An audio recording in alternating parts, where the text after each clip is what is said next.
Subcommittee on Modernization will come to order. I note that a quorum is present. Without objection, the chair may declare a recess at any time.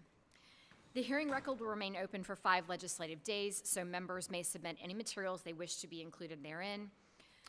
Normally, the Modernization Subcommittee holds its hearings in a roundtable format. Excuse me. But because so many of our colleagues have expressed an interest in joining today, we have moved up to the dais to make sure that there is enough room for everyone. I want to start by saying, even though we are seated up here on the dais, we will stick with our usual discussion-oriented format to encourage more cohesive exchange of ideas and thoughts. Today's hearing is about an incredibly important issue that most of us have avoided talking about. And there are good reasons for that. None of us want to think about disasters or catastrophic attacks, much less imagine ourselves as targets. Anyone who has written a will knows that planning for the future that does not include you is a very tough exercise. When it comes to Congress, we tend to take comfort in the fact that the institution has survived for over 200 years, despite a civil war, 2 devastating pandemics, the 9/11 terrorist attacks, and countless other threats. It's easy to assume that if Congress has lasted this long, the chances are it will continue to endure. But as members of Congress, we have a responsibility to examine and discuss these issues to make sure that we are not leaving things to chance. Last Wednesday was the 23rd anniversary of 9/11, and today we'll look at the steps Congress took following the 9/11 attacks. Back then, Congress faced the extremely difficult task of addressing the question of continuity right on the heels of an unforeseen and devastating attack. The solutions they landed on were a thoughtful, good faith effort to thread a very complicated political and procedural needle. As we all know, the threat environment has changed significantly since 9/11, and the margins between parties have become increasingly narrow. These and other factors suggest a need to discuss and better understand the actions Congress took after 9/11 to ensure they adequately protect Congress today. Ranking Member Kilmer has spent a lot of time studying the issue and knows it better than most. I want to thank him for the work he's done to raise awareness and to encourage the subcommittee on holding this hearing. I think it is safe to say that most members care deeply about the issue and that we'd all benefit from re-examining what's changed since 9/11 and thinking through how to address the vulnerabilities that remain. And so I view this hearing as an opportunity to learn. There are different approaches to addressing the challenge of continuity, a constitutional amendment being one of them. But as we all know, passing an amendment is a heavy lift that can take years and sometimes decades. According to CRS, 40 constitutional amendments on the subject of continuity have been introduced since 1945, and none of them have passed. This track record, in part, explains why Congress landed where it did after 9/11. Given the very real challenges of passing an amendment, they opted to find another path forward. This isn't to say that we shouldn't consider it, but I think it makes sense to also consider what we can do in the near term to help safeguard continuity. I'm looking forward to learning more about some of those options today. The bottom line is that everyone's tolerance for risk is different, and that's a big factor in whether and how we plan for the unthinkable. But when it comes to planning for the unthinkable, where Congress is concerned, we should be guided by our obligation to act in the best interest of the American people. In other words, our focus should be on Congress, not on ourselves as members of Congress. Our role in this exercise is to ensure that the institution is capable of carrying out its constitutional obligations, no matter the circumstances. This is particularly important because Congress was created to speak for the American people. Article 1 of the Constitution establishes that the legislative branch is first among the co-equal branches for this very reason. If disaster strikes and Congress is unprepared, we should expect that the executive branch will step in to fill the void. This would leave our constituents without a direct voice in government in a time of crisis. And while that's not a scenario any of us want to imagine, it's one that deserves thoughtful consideration, and I hope this hearing today serves that purpose. At this time, I would like to recognize the ranking member for the purpose of providing an opening statement. All right. Thanks, Madam Chair. Thanks for hosting this hearing, and for our colleagues both on the Modernization Subcommittee and some who may be joining us from off of it. I appreciate their participation. I also want to extend my sincere appreciation to all of our witnesses for taking the time to prepare and to join us for today. In this role, I often ask my constituents, what keeps you up at night? And there's plenty as members that can keep us up at night, but one that certainly keeps me up at night is political violence and Congress's vulnerability to it. We explored this issue previously when I chaired the Select Committee on the Modernization of Congress, but we did not finish the job on this topic. And part of our job is to think about the unthinkable. I want you to imagine another shooting at a congressional baseball game practice, or a bomb at the State of the Union, or a party retreat, or even if a plane goes down carrying a full state's delegation to a funeral.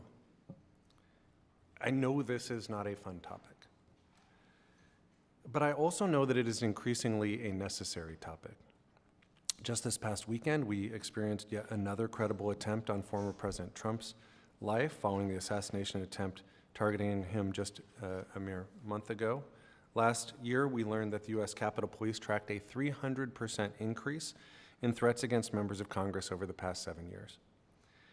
The White House and the Senate have continuity plans. They are prepared because the Constitution was twice amended to ensure governing can continue if the president or senators are killed or otherwise die while in office, as much as we pray that doesn't happen.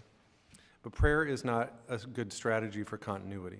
The U.S. House of Representatives is not prepared. Today, we will learn more about how the House would function if a tragic event of this kind were to happen. In a nutshell, it wouldn't. I am grateful to my colleague and friend, Congressman Brad Wenstrup, for serving on our first panel today. He has unfortunately had to think about this issue more than most. As many of you know, Brad was at the 2017 congressional baseball game practice where a politically motivated gunman shot 4 people, including our colleague Majority Leader Steve Scalise. A trained doctor, Brad rendered heroic medical assistance that day, and I want to thank you for your leadership that day and for being here to share a member's perspective on this important topic. On our second panel, we'll hear from former House parliamentarian Tom Wickham. Tom was here during 9/11, where Flight 93 was headed for the United States Capitol, thwarted by the heroic actions of those aboard. That was the last time the House adopted continuity measures, which included a quorum change and a requirement that states hold expeditious special elections within 49 days following a mass casualty event. Many election officials have indicated they would struggle to meet the 49-day requirement, a sentiment we heard echoed again last week at the elections hearing by our full committee. And in the event of many members of Congress losing their lives, even 49 days is a really long time to have Americans without representation. We'll hear from Ms. Rebecca Gambler with the GAO, who has been leading a related report as a result of a bipartisan request letter from our committee and can speak to this aspect in greater detail. Finally, I want to thank Eric Peterson with the Congressional Research Service for being here today, especially because he has been under the weather.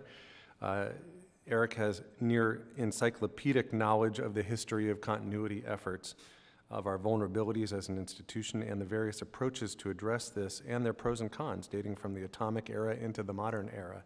And this hearing would have been incomplete without you, sir. I'm glad you're here. I am convinced that there are both constitutional and operational insufficiencies with the status quo. The status quo also creates a perverse incentive for political violence through targeted killings designed to switch the majority party in the House.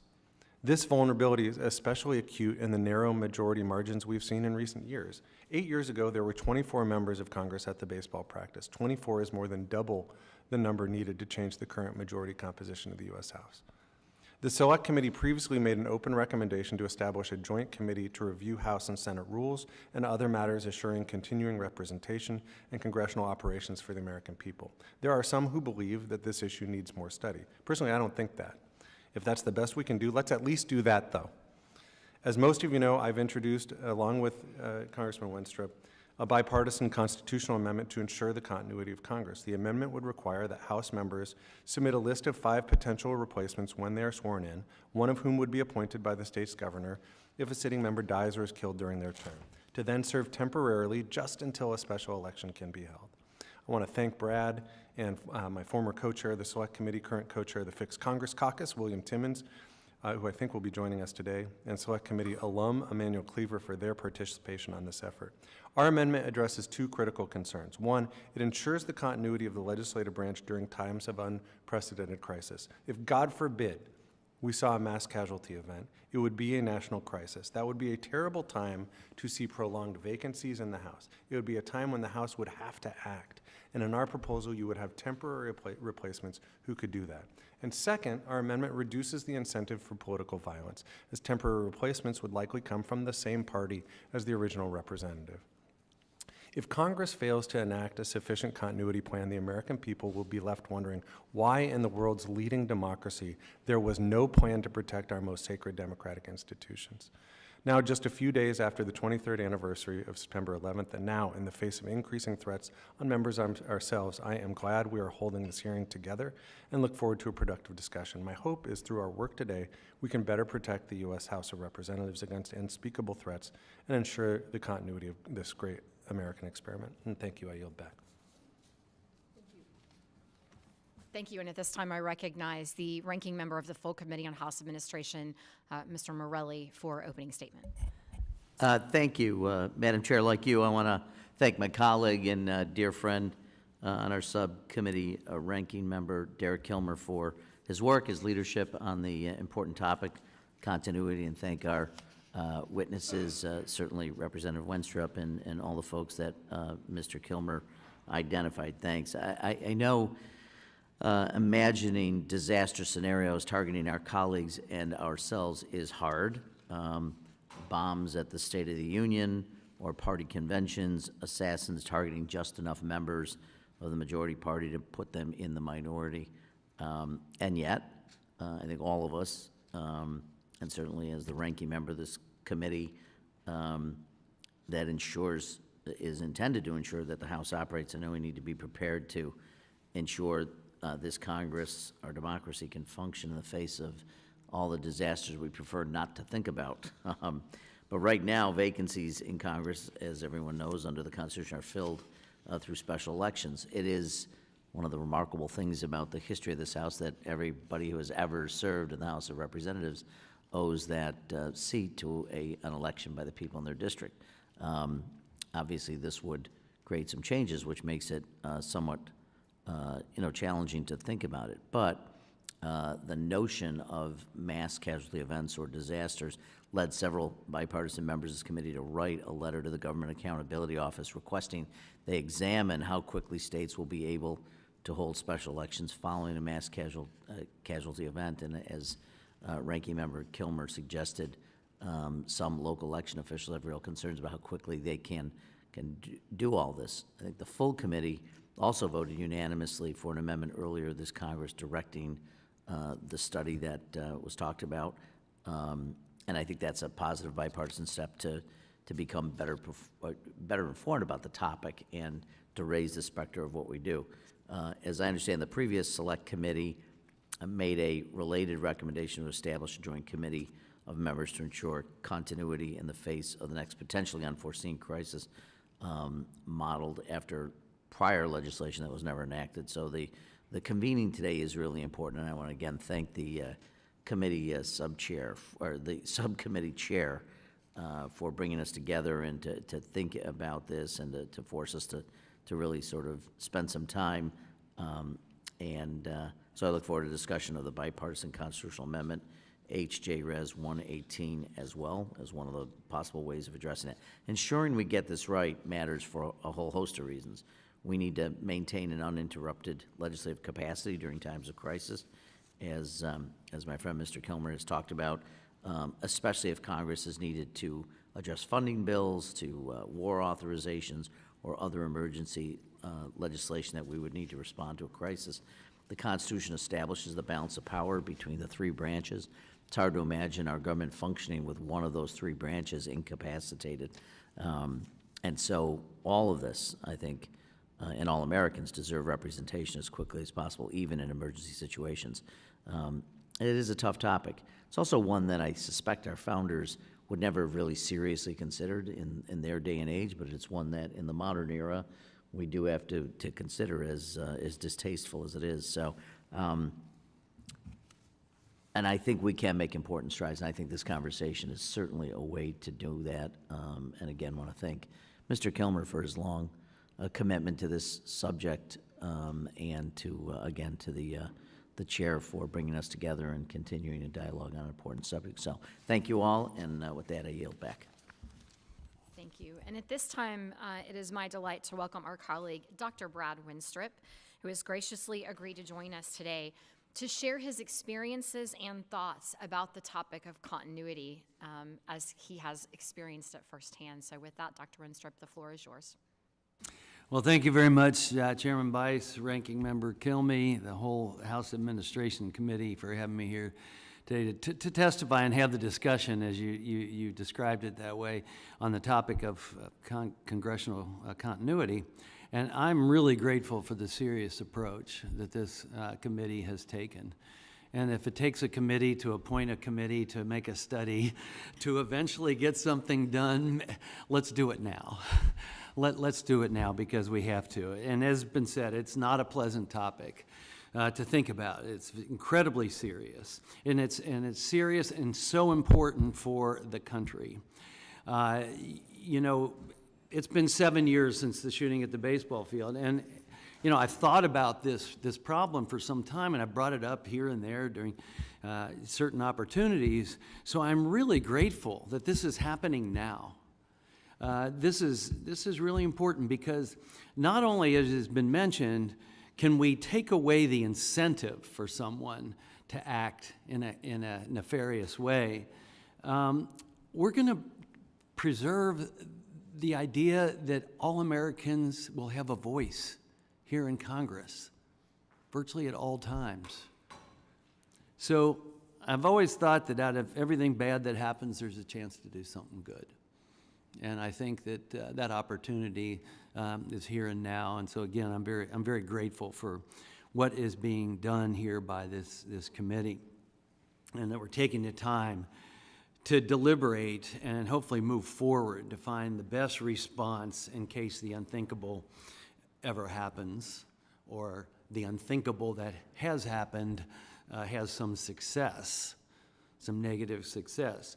So this isn't just a hypothetical situation we're dealing with today.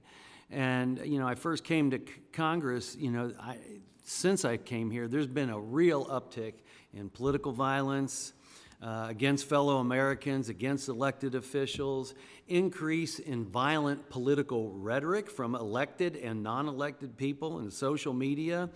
And, you know, let's face it, we always talk about the increase of mental health needs in our country. We have a problem. And someone who may have mental health needs does not need to be incentivized towards taking bad action. So in recent years, we've seen the shooting, Congressman Gabby Giffords, anti-Semitic incidents skyrocket, assassination attempts on President Trump. According to a recent Time article, 1/3 of Americans believe that violent action against the government can be justified. John Lewis, colleague, great American, he used to say good trouble. He didn't have this in mind. This is not what he was talking about. So, you know, June 14th, 2017, I was on the baseball field with my colleagues practicing for the baseball game. A violent domestic terrorist attempted to assassinate Republican members of Congress. He had names in his pocket, descriptions in his pocket. This was a clear assassination attempt. And he decided to use murder or assassination as a tool for political change. He wanted to wipe out the Republican majority and change the balance of power in our Congress. 136 rounds were fired on the field at that confrontation. Sitting members of Congress and their staff were seriously injured and required immediate medical intervention. What would have happened if Capitol Police weren't there? He could have killed sitting members. if he had achieved his goal and there were enough members to tip the balance of power in one direction or another, he succeeded. Let's take that opportunity away.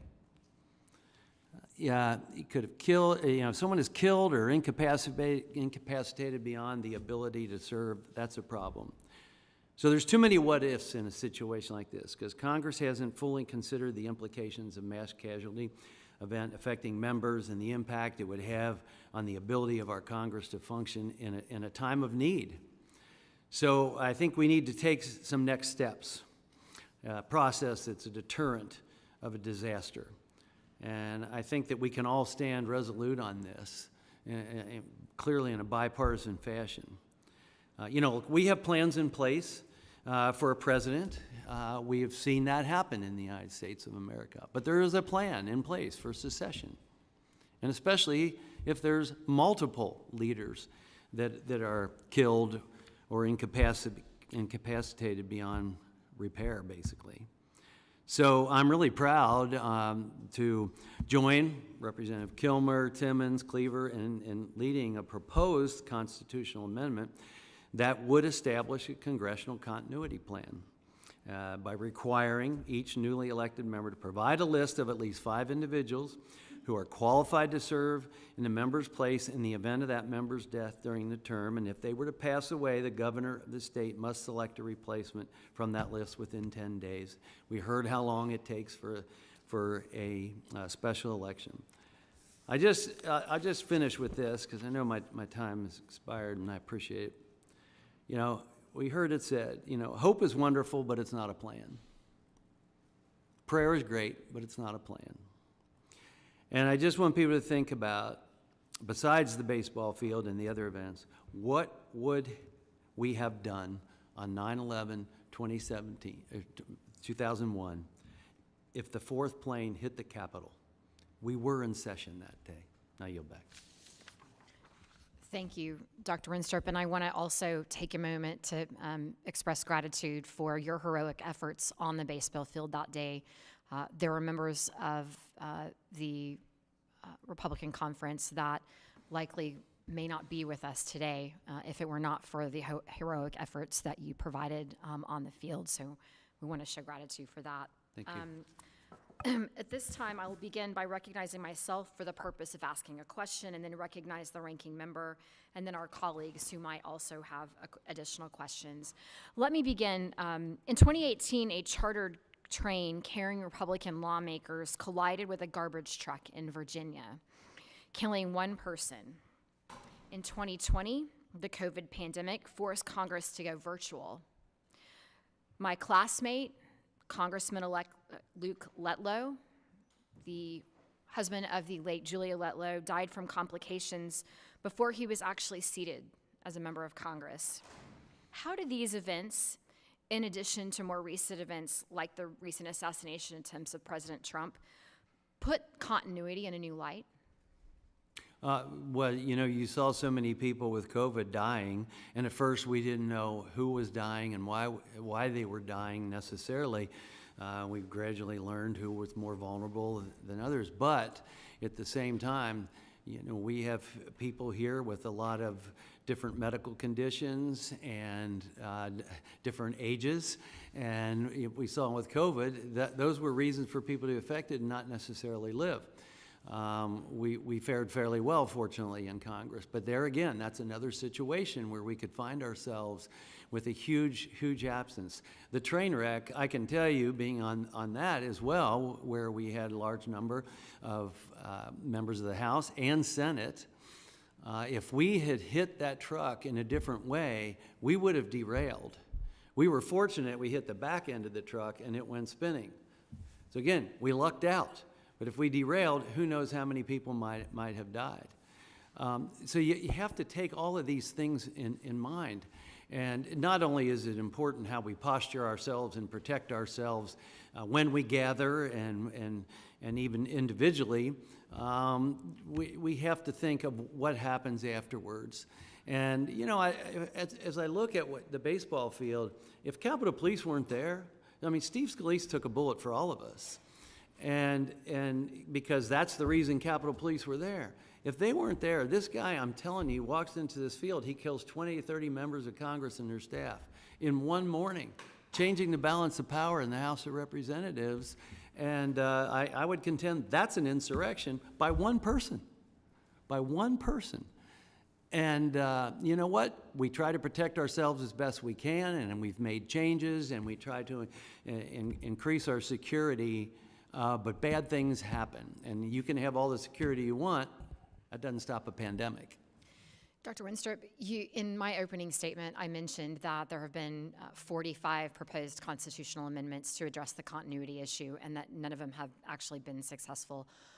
In your opinion, why is a constitutional amendment the sort of only option that you feel like would address this issue?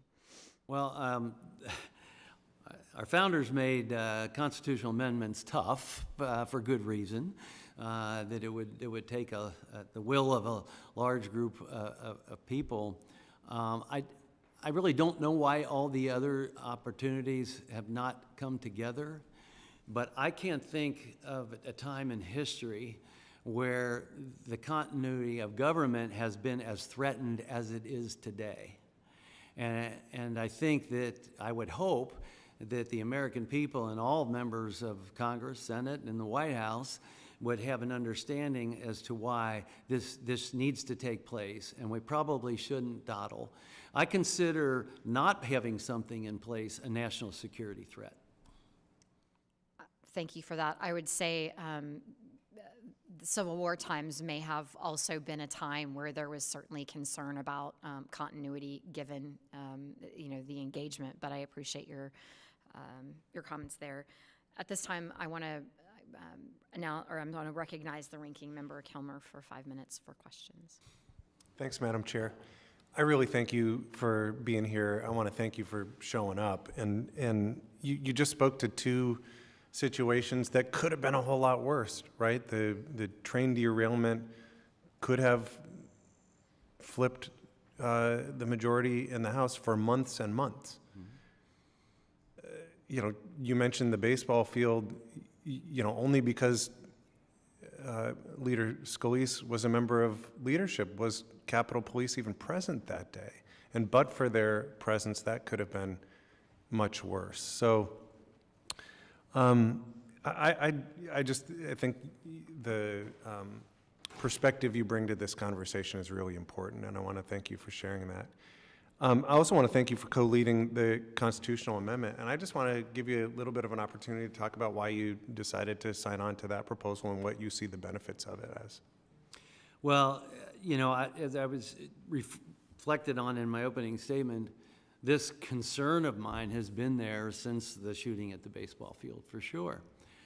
And I mention it here for this committee or that committee and just in passing, and I kind of kick myself for not taking action. So I'm extremely grateful to you for coming to me. We know each other, and I think it would mean a lot to me that we take some action here. And as someone who's, I guess we both are retiring from Congress after this term. And so maybe this can be our swan song where we do something good for the sake of the nation, for the sake of this body, and for national security, and to maybe deter bad actors. Yeah, I know the chairwoman asked you about the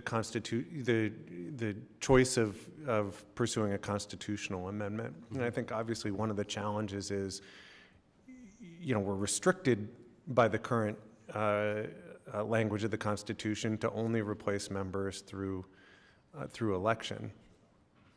That automatically runs us into challenges with, and we'll hear from secretaries of state or from the GAO who's talked to secretaries of state, that it just takes time to hold an election, right? You have to have people register as candidates. You have to print ballots.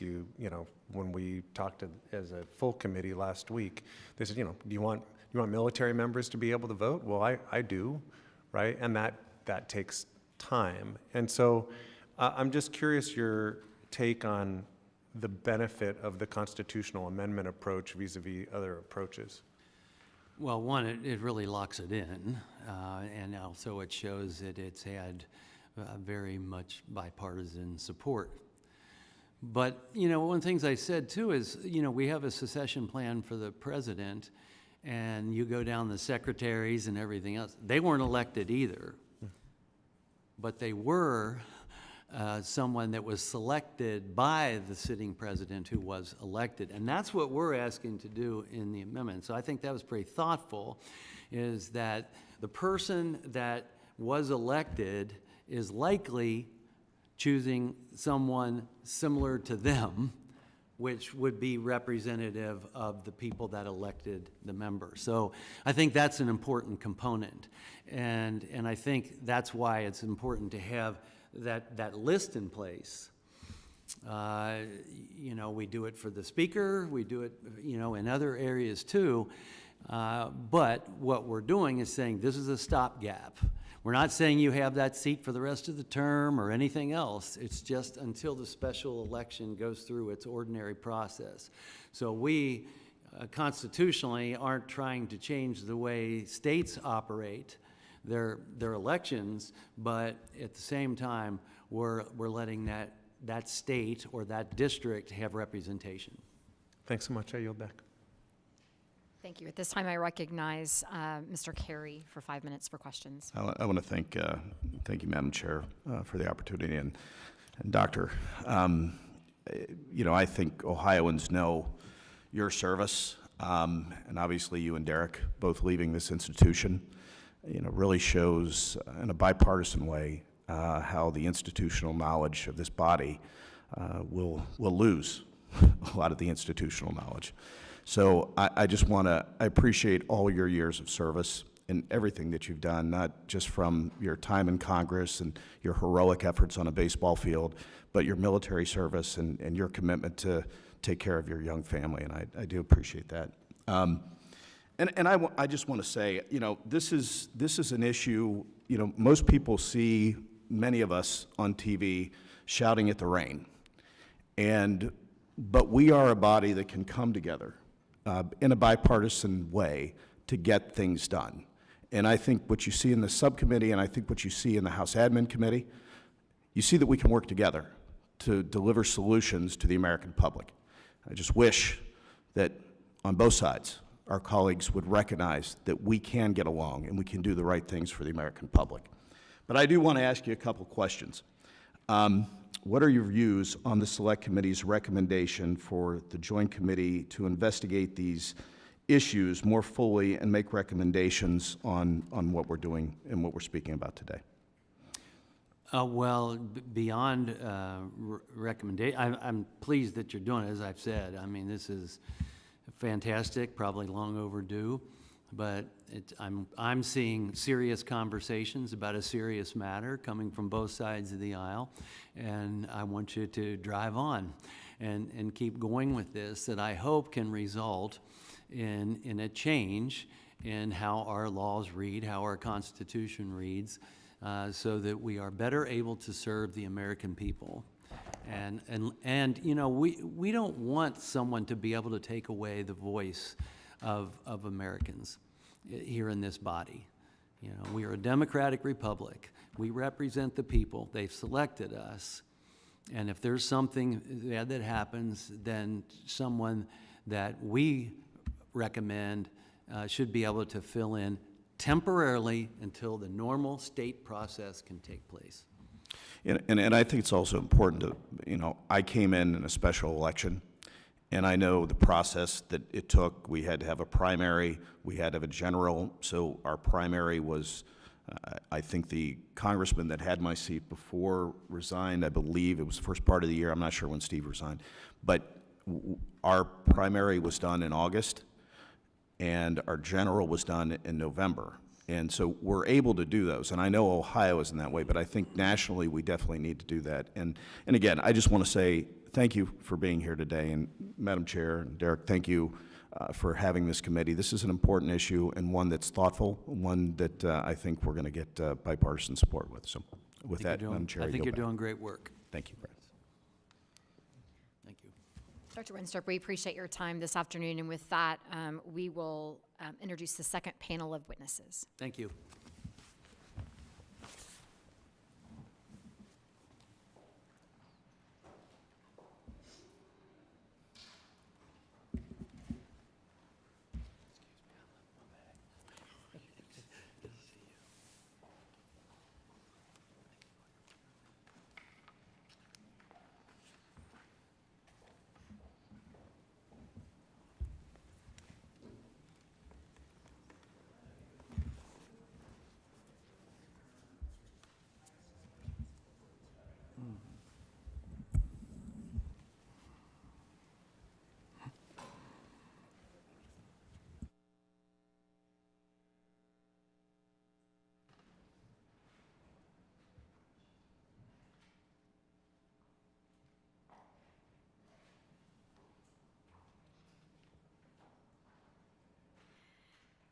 Thank you. And for our second panel of witnesses, our first witness is Eric Peterson.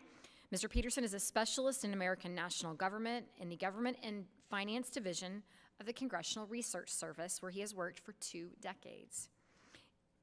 Excuse me. In addition to continuity of Congress, excuse me, his research areas include congressional administration and staffing, constituent service management, congressional executive relations, and government contingency planning.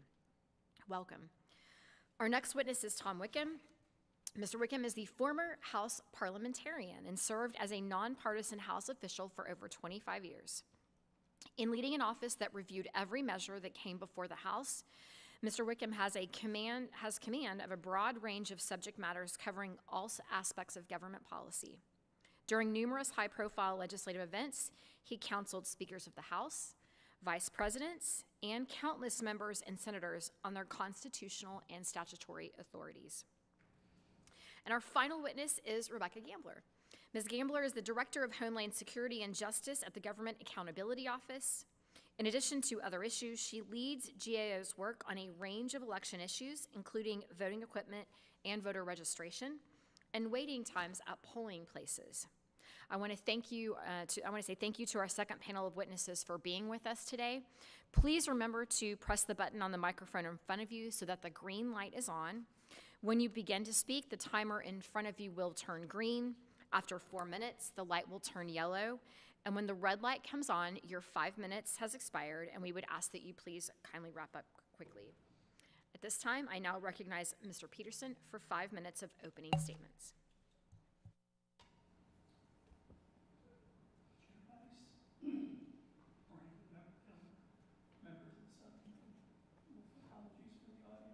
Can you make sure that your microphone is on?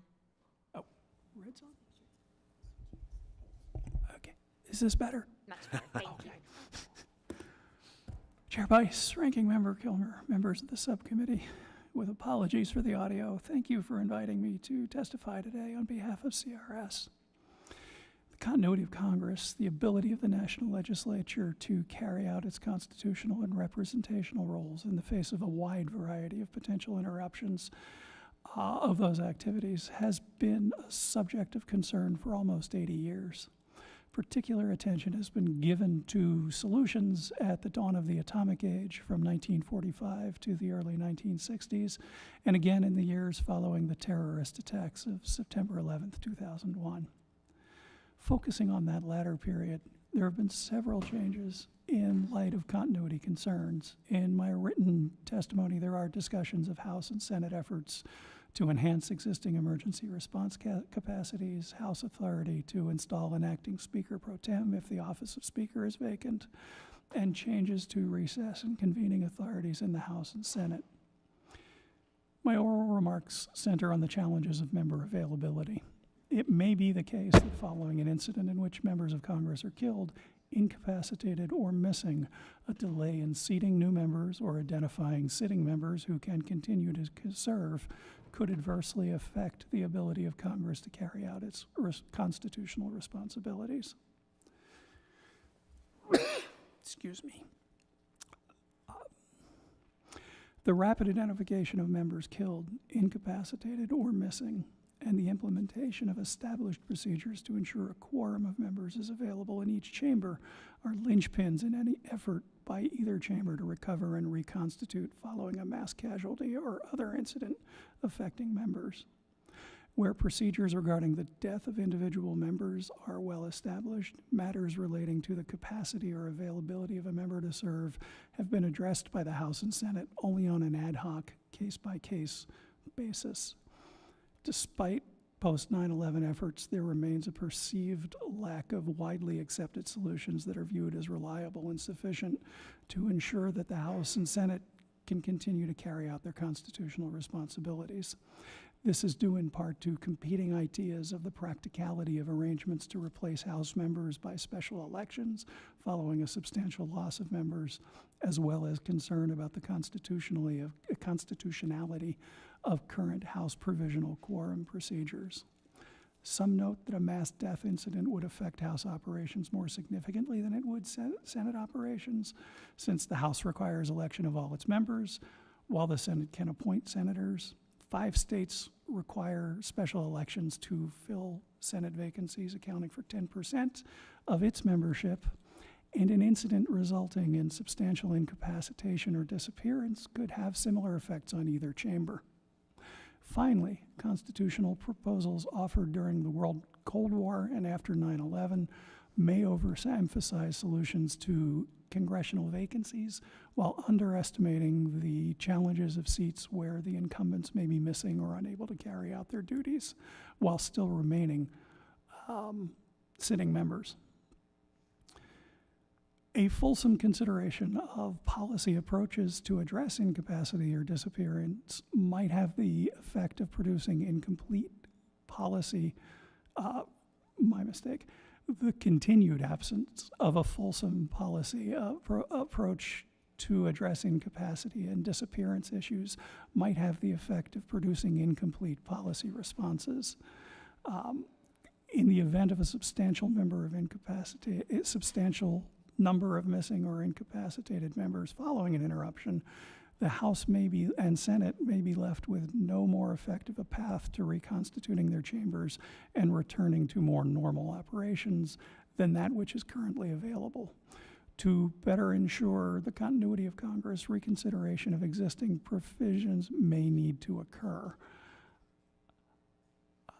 I'm a bit out of time, so I'm just going to skip to the conclusions. It appears without regards to the consideration of the continuity of Congress, existing procedures and processes, as well as proposals to amend the Constitution, may be insufficient to address a mass casualty event affecting members in the House. Moving forward, Congress might consider that replacing members in what undoubtedly would be one of the most trying times for the institution and the Republic could be extraordinarily challenging. Incomplete processes that do not provide a quorum House or that do so through means seen as illegitimate or otherwise suspect by voters or others could delay a routine return to operations and could call any actions of Congress following reconstitution. There's more I'll be happy to get to in the questions. For now, I want to thank you for inviting me to testify today, and I look forward to your questions. Thank you, Mr. Peterson. And at this time, I recognize Mr. Wickham, 5 minutes. Thank you, Madam Chair. Thanks for having me here today. My name is Tom Wickham, and I served in the Office of the House Parliamentarian from 1995 to 2021, including as parliamentarian from 2012 to 2020. I'm honored to discuss the reflections on the rules changes that occurred following the terrorist attacks of 9/11 and the challenges in continuity of government that face the House today. As a retired parliamentarian of the House, I approach this topic not as an advocate or an academic, but instead as a former practitioner, sharing a perspective of an office dedicated to advising and guiding this institution. In terms of this narrow but critical vantage point there is no better substitute for the guidance of the current parliamentarian of the House, Jason Smith, and that wonderful team as the House seeks to engage on this important topic. The House is fortunate to have a comprehensive history of the House's procedural action in response to 9/11, transcribed in the testimony of George R. Rogers before the Select Committee on Modernization on April 6, 2022, and the 2006 College of William and Mary Law Review article on the provisional quorum rule by John B. Williams. The institutional mindset of the House after 9/11 was focused on preventing and preparing for another terrorist attack, and the institutional offices in the House carried out related operational and legislative activities. These activities range from the assignment of individual rubble whistles, like this one I have right here, the assignment of flashlights, gas masks to members and staff, to mammoth investigative efforts by the 9/11 Commission, and legislative efforts to establish a Department of Homeland Security, which would be the largest government reorganization since the National Security Act of 1947. The central procedural organizing force in the House was the Continuity Task Force, headed by Representative Chris Cox and Representative Martin Frost. Despite the weight of 9/11 and the urgency to ensure continuity and preparation for another attack, the task force was not myopic or rushed and deliberated for 6 months on other historic catastrophic circumstances, including the House's response to the Civil War and to the flu epidemic of 1918. The greatest challenge for that task force was the lack of a procedural foundation from which we could build upon, with very scant procedural tools such as a single statement glued into Jefferson's manual that said that due to the inherent authority of the chair, that a recess could be declared in the event of danger, or a handshake agreement that no members would raise a point of no quorum during an emergency because a quorum would be presumed. With bipartisan spirit driving the task force, it became clear that the most difficult issue was that to deal with the constitutional quorum requirement in the event of a large amount of deaths and incapacitations. The Cox-Frost recommendations were divided, the first submission being the least constitutionally intrusive group of recommendations. This foreshadowed the quorum requirement as a more constitutionally intrusive change that was worthy of greater scrutiny and not the basis of a recommendation from Cox-Frost. What followed was a hearing, a rare hearing of the Committee on Rules with testimony from sitting parliamentarians, one of only 3 occurrences that I can remember, where the issue of the provisional quorum was dived into. And commenting and fast forwarding today in the sake of brevity, the House is fortunate that there is a stronger foundation for action than there was on the days immediately following 9/11. As the House continues looking at this issue to 2025 and beyond, I hope we'll be able to grasp the experience of the pandemic when looking at modern communication abilities, or the decades of experience in the Homeland Security Department when defining catastrophic circumstances. I will wrap up my testimony there and take questions at the appropriate time. Thank you. Thank you, Mr. Wickham. And finally, we have Rebecca Gambler with the GAO. Ms. Gambler, you're recognized for 5 minutes for an opening statement. Good afternoon, Chairwoman Bryce, Ranking Member Kilmer, and members of the subcommittee. Thank you for the opportunity to testify at today's hearing to discuss preliminary observations from GAO's ongoing work on state capabilities to hold special elections in the event of vacancies in the U.S. House of Representatives. All levels of government share responsibility in the U.S. election process, and the election system is highly decentralized. States are responsible for the administration of their own elections, as well as federal elections. States regulate various aspects of elections, including registration procedures, absentee and early voting requirements, and election day procedures, and they support local jurisdictions in administering elections. The process for holding elections includes activities like registering voters, recruiting and training poll workers, selecting polling locations, transmitting absentee and vote-by-mail ballots, and setting up voting machines and voting booths. In 2005, Congress passed a law that addresses holding special elections when the Speaker of the House announces that there are more than 100 vacancies in state representation in the House. In such extraordinary circumstances, the law requires that states in which vacancies exist do several things, including holding a special election within 49 days. Today, I will summarize our preliminary observations on 1, state laws related to holding special elections to fill House vacancies and how they compare with the federal law to hold such elections, and 2, the perspectives of state election officials on the capabilities of and challenges facing states in holding special elections to fill House vacancies. First, our preliminary analysis has identified 9 states that have laws for holding special elections to fill House vacancies that adopt aspects of the federal law for the state, such as those related to the 49-day time frame. Our preliminary analysis also shows that 41 states do not appear to have laws that adopt the federal law for their state. Almost all of these states have provisions in state law that address holding special elections to fill vacancies in their representation in the House.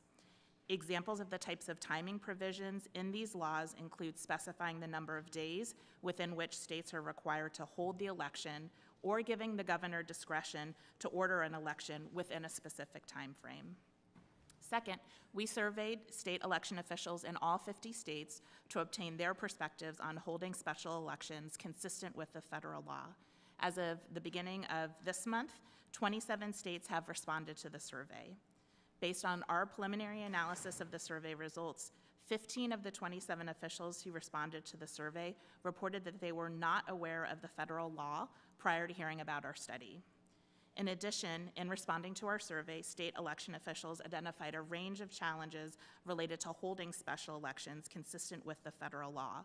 For example, officials reported that it would be difficult to select candidates within the timeframes required by the law.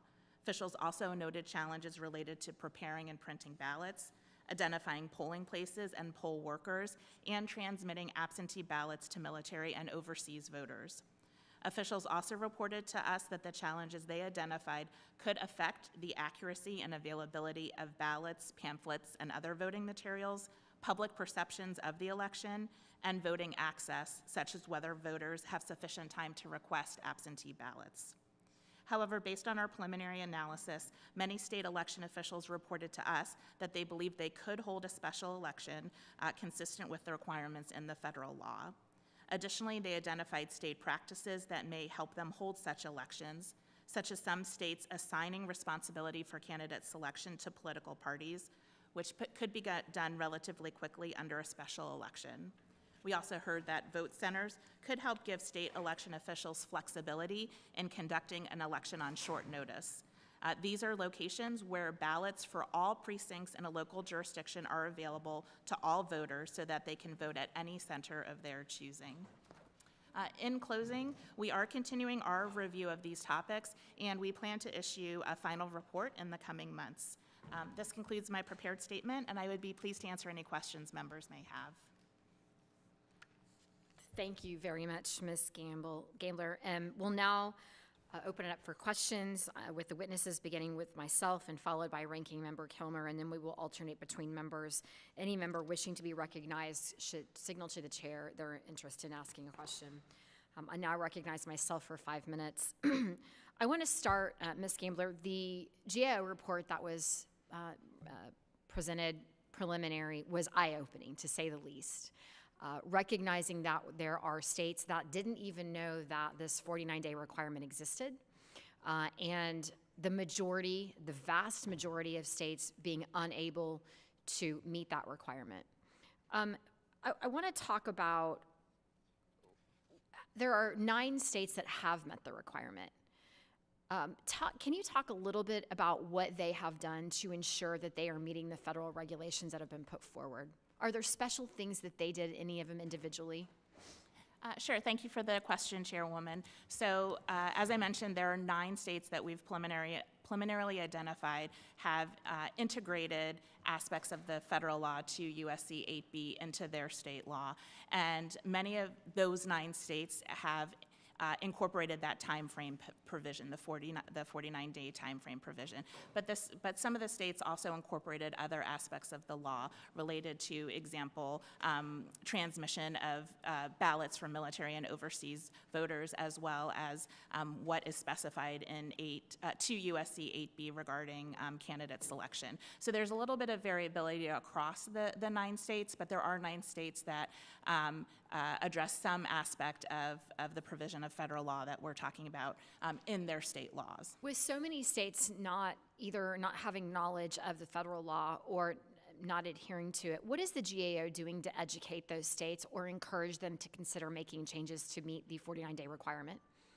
Sure, absolutely. So one step we've taken, I've mentioned in my oral statement, is we have sent a survey to election officials in all 50 states to get their perspectives on both the challenges that they might face in holding a special election. We've only received 27 responses back, is that right? We've received 27 responses thus far, and we will be continuing our work in this area, going forward. And so we're hopeful, at least on our part, that our work in this area can help with that awareness piece. Are you aware if any engagement by the Election Assistance Commission in doing some education and outreach on this law? Is that something you may have discussed with them? Sure, we did meet with the Election Assistance Commission, the EAC, regarding our review, and certainly the EAC is a federal entity whose mission is to provide resources to the election community, to states and local election jurisdictions, to help address all aspects of election administration, and certainly this could be an area for the EAC to help provide resources on. Thank you. Mr. Wickham, do you remember why the House has proposed temporary joint committee to study continuity issues and make recommendations, which was considered and passed in the House in 2003, didn't get any traction in the Senate? I don't recall that specifically with regard to that piece of legislation. It has been challenging in the past to schedule joint exercises, joint continuity exercises in the past, because of the different schedules of the bodies, the different makeups of the bodies, and different plans for continuity. So it is not confined to that one specific piece of legislation, but joint efforts have been difficult. Do you think it potentially could be because the Senate does have a continuity plan in place in a different manner, and it may not be as important to them to actually address this issue as it is for the House? Could that be one reason? It certainly could be one reason, and both houses could have in place their own plans that they are confident in their feasibility. Do you see that idea, which the Select Committee recommended, as a punt or perhaps a potential way to examine these issues comprehensively? We haven't pushed forward with a constitutional amendment on this issue, more of an examination, but do you feel like that we're sort of abdicating the responsibilities? No, I think it's the latter, that both bodies could benefit from a fresh review of these circumstances. As I said, the intensity following 9/11 was quite strong, and we worked 6 months with great intensity, and a similar review with heightened intensity would benefit both houses. Thank you. I recognize Ranking Member Kilmer for 5 minutes for questions. Thanks, Madam Chair. Mr. Wickham, I'm going to stick with you. You heard Dr. Wenstrup's testimony about his concerns about either a mass casualty incident or an incident affecting a smaller number of members, but big enough to flip a majority. Looking back 20 years now with hindsight, do you feel that the solutions that were offered back then fix the problem? Do you think they are sufficient both operationally and constitutionally? The House, from a procedural perspective, judges the sufficiency in terms of the Constitution by its debate and its vote on a specific rules change. And in this case, that was the determination after 9/11 to put in place the quorum rules change, and has been subsequently adopted. And so there is a notion of advisability that comes with those individual votes. But as I just said, it would behoove both the House and Senate to look at all their procedures and rules to deal with the changes in circumstances, especially the issue of increased political violence. I mean, one thing I'm struck by is, you hear Ms. Gambler's comment, even if the states could do a special election 49 days, 49 days is a long time in the face of a national crisis. And you could reset the quorum. We pulled up from James Madison's notes, the initial requirement that a majority constitute a quorum to do business was because, and this was his quote, it would be a pleasing ground of confidence to the people that no law or burden could be imposed on them by a few men. Article 1, Section 2 of the Constitution sets out 3 basic requirements for the House, including that it consist of elected representatives that meet age, citizenship, and residency requirements, and that representatives be apportioned among the states based on their populations. So that makes it hard for me to accept that a House comprised of a much smaller number that may have an entire state without representation would be fitting under the founder's vision. Would you agree with that? I would just say that you are not alone in your concerns. From the very outset, the reason why the quorum change was not dealt with by the initial Cox-Frost task force was the challenges, the concerns about its constitutionality, one, and then second, about where the line would be drawn with regard to the amount of members that would carry on the House in the event of a catastrophic condition. And this has been raised by a number of internal actors, members of the House, such as your predecessor, Mr. Baird, as well as outside groups. So those are concerns that a number of parties have raised and ones that were considered by that Cox-Frost task force. Mr.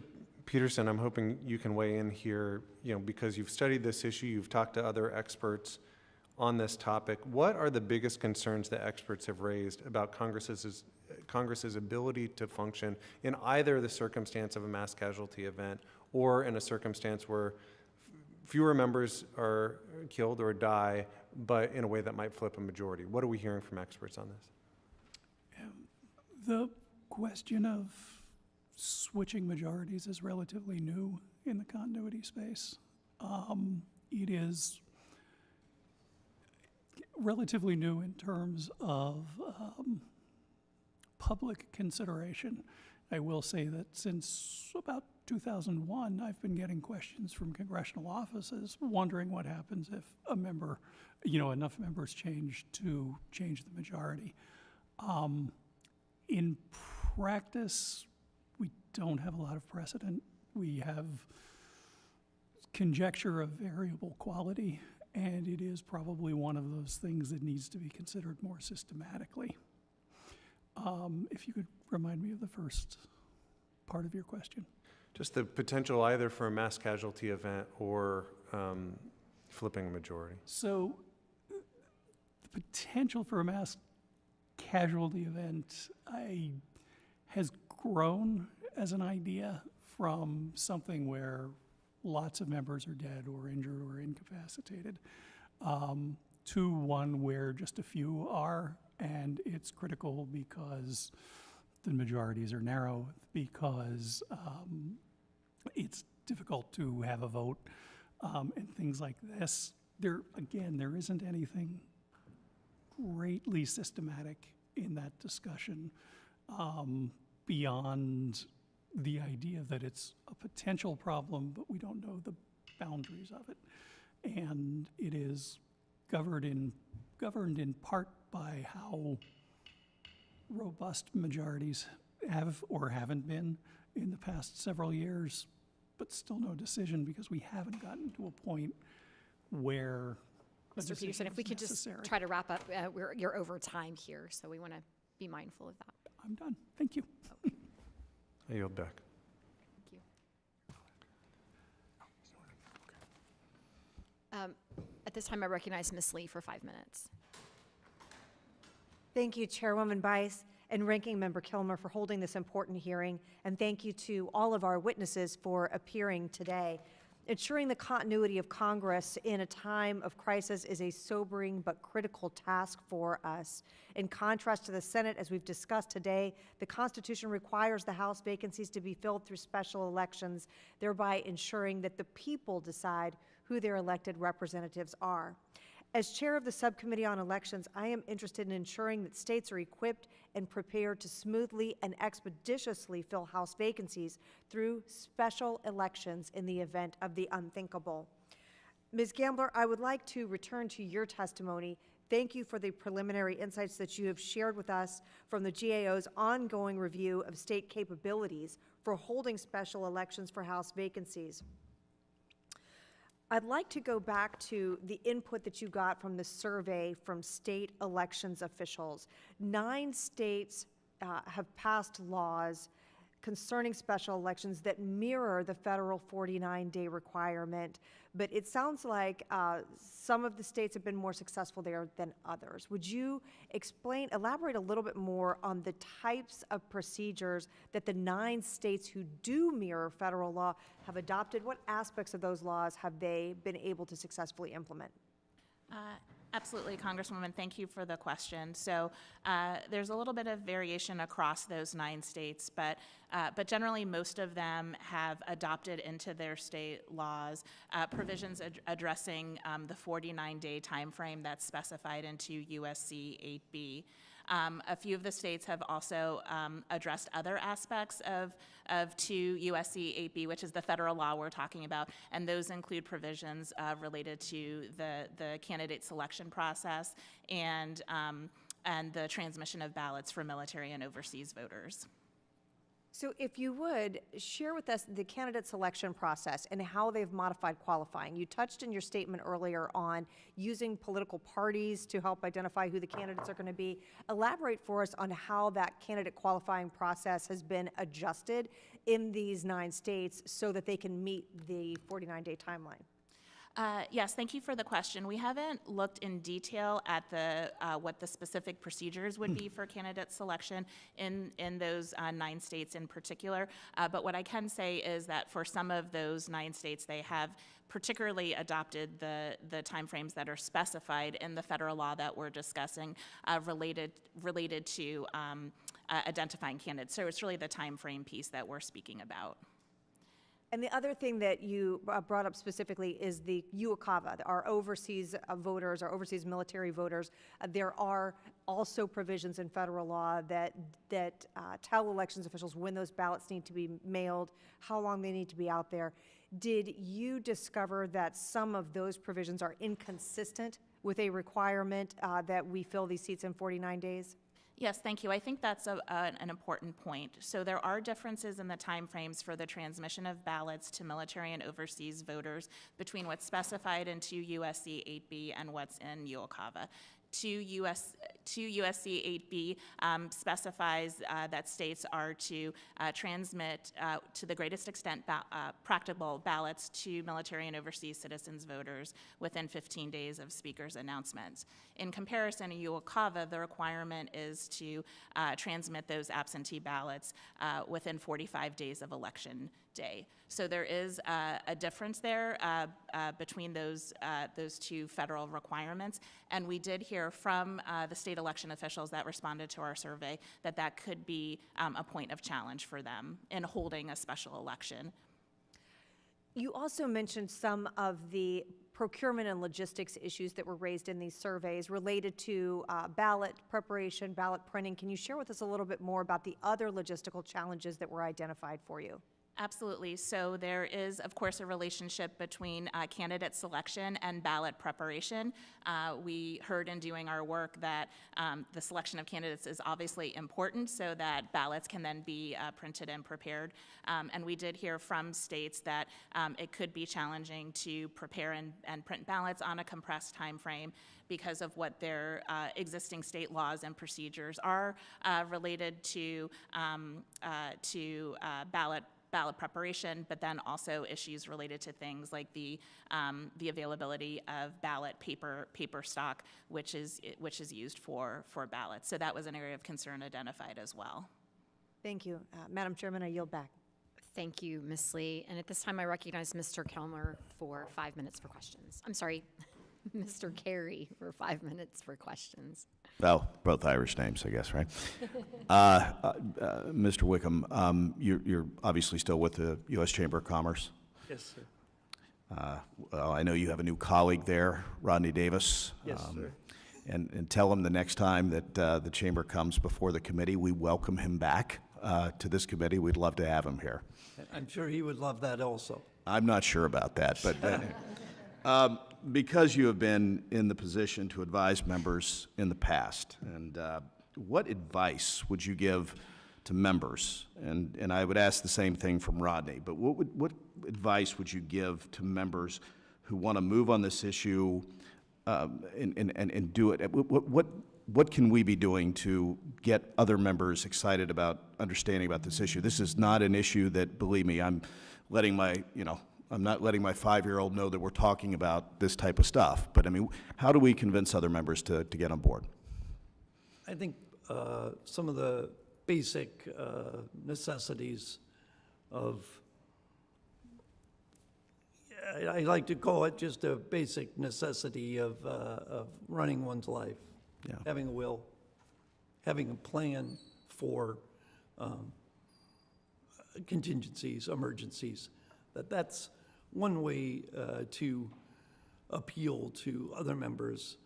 The second is to think about the issue in a way that's larger than themselves. Yeah. That they are representatives of these constituents, and those constituents deserve to have this part of that representative responsibility filled. You know, it's something else that I was thinking about as I was listening to everybody testify, and thank you all for being here. Mr. Peterson, I promise you I'm not going to make you speak for 3 minutes on this.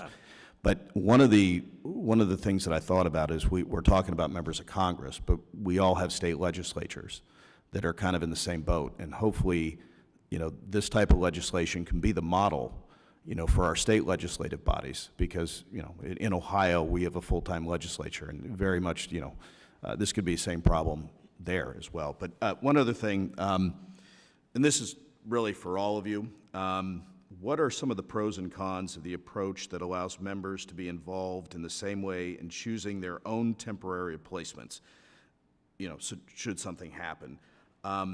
What do you think, versus an approach where each state simply applies its procedures for temporary replacing them? What do you think are the pros and cons in that? Anybody? If not, I'll have to pick one of you. Why don't we let Mr. Peterson talk?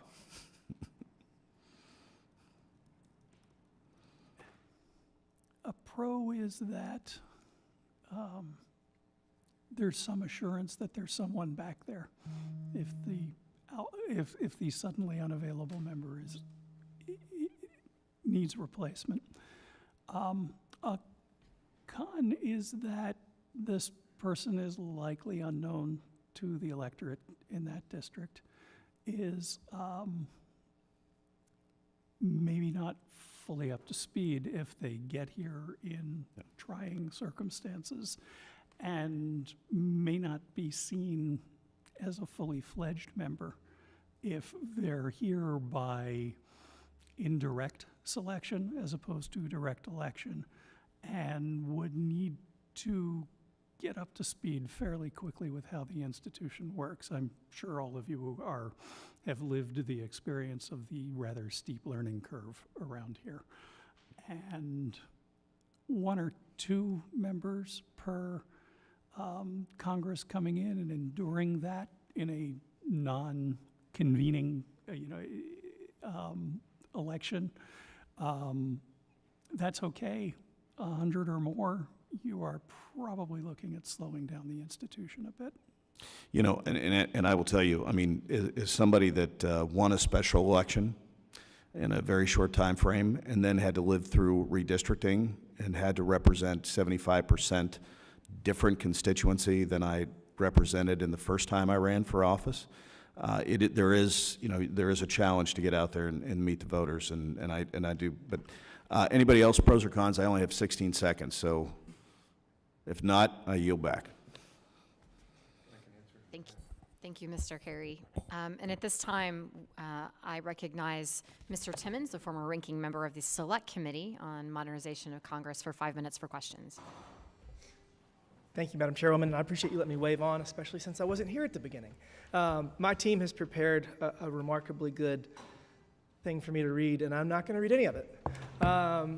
We've been working on this for years, and I guess my first question to each of you is, do you believe that a constitutional amendment is necessary to fully address the shortcomings of the current preparation the House has regarding continuity of Congress? Let's start with Ms. Gambler. Thank you for the question. GAO, within the scope of our current review, hasn't looked at this issue more broadly, but what we would say is that we hope our preliminary observations as well as our ongoing work can help inform Congress as you consider this issue. I anticipated that. Mr. Wickham?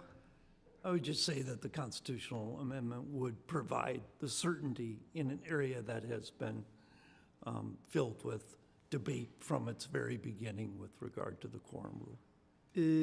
I'm unaware of an alternative solution. I tried to come up with some, and they involved court challenges to test untested theories, but at the end of the day, it seems that this is the only solution in my mind. Can you come up with a different solution to address our shortcomings as it relates to reconstituting Congress in the case of a mass casualty event? Or is constitutional amendment arguably the only path forward? I wouldn't say it's the only path forward. As my predecessor, Mr. Johnson, advised, that it's better, at least preferable, to have a response in place in advance of a crisis, and that a more long-term solution with greater certainty, such as a constitutional amendment, could also be worked on at the same time. Thank you. Mr. Peterson, do you believe a constitutional amendment is necessary to address this challenge? CRS doesn't take a position on that.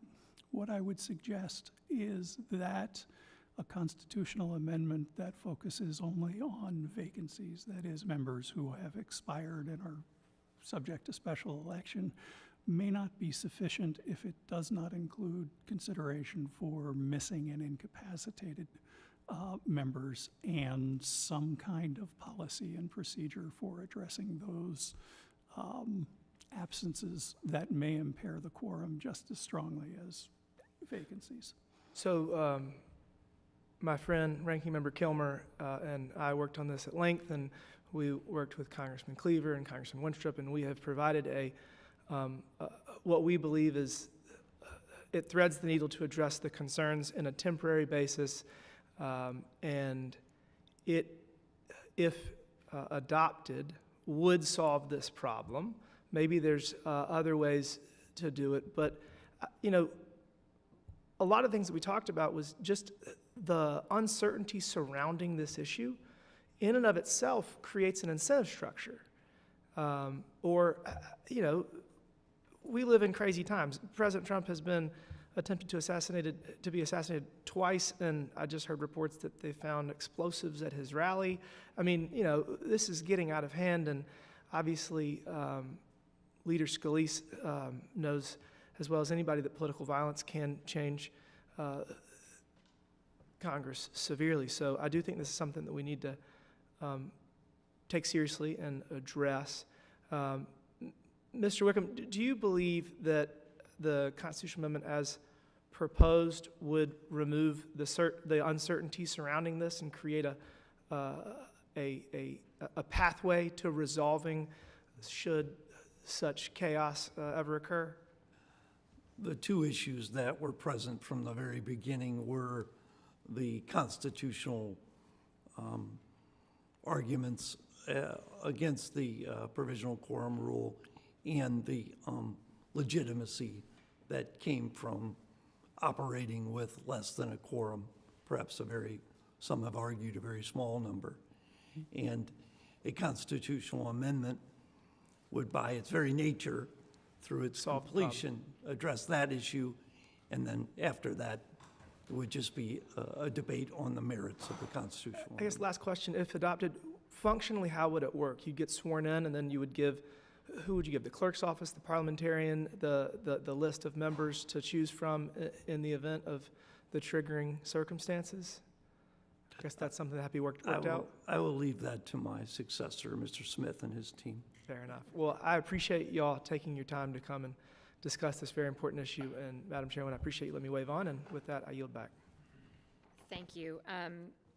I want to say thank you for the witnesses for being with us this afternoon to discuss what I think is an incredibly important topic. Members of the subcommittee may have some additional questions for you, and we ask that if you are provided those, you please respond in writing to those questions. If there is no further business, I thank the members for their participation this afternoon, and without objection, the committee stands adjourned.